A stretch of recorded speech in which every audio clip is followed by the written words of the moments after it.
ผนกกสิกรรมและป่าไม้นครหลวงเวียงจันทร์เปิดงานตลาดนัดวางแสดงจำหน่ายเบียร์ไม้และผลิตภัณฑ์กสิกรรมประจำปี 2025 ซึ่งภายในงานได้มีผู้ประกอบการนำเอาเบียร์ไม้มาจำหน่ายประมาณ 1-2 ล้านเบียร์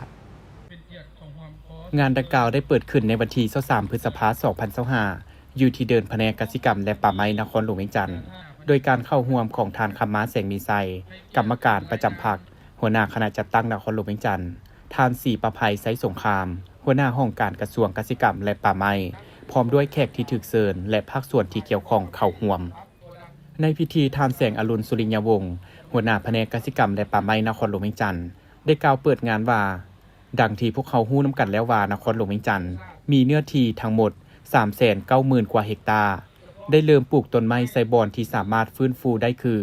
เนื้อที่ปลูกไม้แต่ปี 1975 หา 2023 ได้ทั้งหมด 22,000 กว่าเฮกตาร์เนื้อที่ปกคลุมสีเขียว 70 ส่วนห้อยเฉพาะปี 2024 ผ่านมาสามารถผลิตเบียร์ไม้ได้ 3,500,000 เบียร์ปลูกเบียร์ไม้ได้ 632 เฮกตาร์ในนั้นภาครัฐปลูก 37 เฮกตาร์ภาคเอกชนปลูก 594 เฮกตาร์ปฏิบัติได้ลื่นคาดหมายซึ่งจำนวนเบียร์ที่ปลูกแม่น 340,000 กว่าเบียร์มีชนิดไม่ดูไม่แตคาไม่ขยุงไม่เกศนาไม่สักไม่วิกไม่ประดับไม่กลิ่นหมากและไม่ชนิดอื่นๆเฉพาะปี 2025 นครหลวงเวียงจันทร์มีแผนจัดงานปลูกต้นไม้ทั้งหมดเส้นปลูกฟื้นฟูป่าปลูกตามสวนสาธารณะสำนักงานของการตามเส้นทางเนื้อที่105 เฮกตาร์ปลูกเป็นสินค้า300 เฮกตาร์จำนวนต้นไม้ที่กะเกียมปลูก 1,500,000 เบียร์เพื่อเป็นการกระตุกสุกยูการผลิตกสิกรรมและเป็นการกระตุกสุกยูทางด้านเศรษฐกิจของนครหลวงเวียงจันทร์แผนกกสิกรรมและป่าไม้นครหลวงเวียงจันทร์จึงได้มีการจัดงานตลาดนัดกสิกรรมจำหน่ายเบียร์ไม้ของนครหลวงเวียงจันทร์ซึ่งมีผู้ประกอบการนำเอาเบียร์ไม้เข้ามาเพื่อวางแสดงจำหน่ายในงานนี้จำนวน20ห้านมีเบียร์ไม้มาวางจำหน่ายประมาณ 1-2 ล้านเบียร์ห้านขายดินปลูก1ห้านและ1กลุ่มโอดอปมื้อนี้แม่นแผนกกสิกรรมป่าไม้นครหลวงเวียงจันทร์ได้จัดงานตลาดนัดเบี้ยไม้ในช่วงปี 2025 ในนั้นพวกข้าพเจ้าได้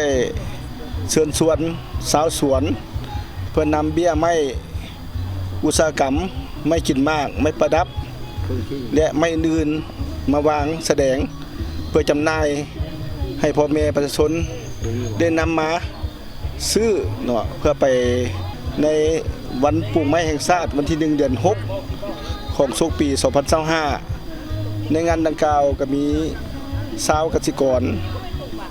ได้นำสวนหมู่คู่มาเอามาปลูกมาขายประมาณ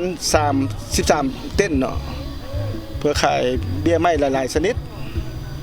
ให้ฉะนั้นข้าพเจ้าต่างหน้าให้แผนกกสิกรรมป่าไม้นครหลวงเวียงจันทร์ขอเชิญชวนมายังชาวนครหลวงเวียงจันทร์ทุกๆทั่วหน้าพากันมานำเอาเบี้ยไม้บ่ว่าเป็นไม้อุตสาหกรรมไม้ดอกไม้กินมากไม้ประดับเพื่อเอาไปปลูกให้เนื้อที่ป่าไม้ให้มีความร่มเย็นและควบคุมให้ได้ 70% ตามเป้าหมายของนครหลวงได้กำหนดไว้ภายหลังสำเร็จพิธีเปิดงานบรรดาการนำและแขกที่เข้าร่วมงานยังได้เยี่ยมชมห้านจำหน่ายเบียร์ไม้ภายในงานซึ่งงานตลาดนัดวางแสดงจำหน่ายเบียร์ไม้และผลิตกสิกรรมแม้นได้จัดขึ้นนับแต่วันที่ 23 พฤษภาคมจนถึงวันที่ 4 มิถุนายน